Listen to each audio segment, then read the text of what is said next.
राज्याचे मुख्यमंत्री देवेंद्र फडणवीस म्हणाले की निवडणूक आयोगाच्या या प्रक्रिया मी पहिल्यांदाच पाहतोय. मला स्वतःला आश्चर्य झालेलं आहे. मग मुख्यमंत्री महोदय तुम्ही असं म्हणता आहे आर्टिकल 243 प्रमाणे मुख्य निवडणूक आयोगावर आपल्याला महाभियोग आणता येतं.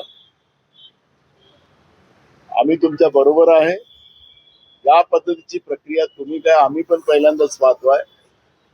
अगर तुम्ही समजा महाभियोग आणत नसाल याचा अर्थ निवडणूक आयोगाच्या मागे तुम्ही आहात असं म्हणायला जागा निर्माण होऊ शकतं.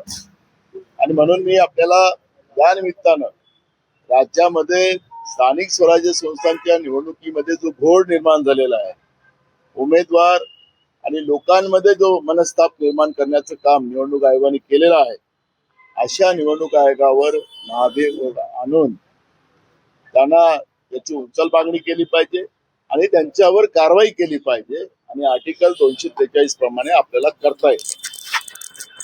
आपण हे महाभियोग केव्हा आता हिवाळी अधिवेशनाची प्रक्रिया तेव्हाच हे करण्यात यावं अशी अपेक्षा आहे.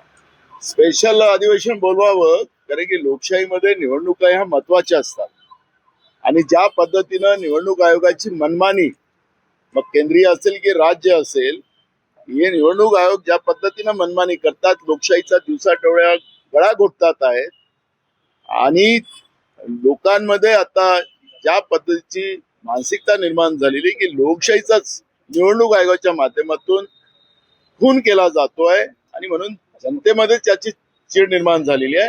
आणि म्हणून सक्षम विरोधी पक्ष म्हणून आम्ही आता मुख्यमंत्र्यांच्या समोर हा प्रस्ताव ठेवतोय आणि त्यांनी पण चिंता व्यक्त केलेली आहे आणि त्यांनी महाभियोग आणावं.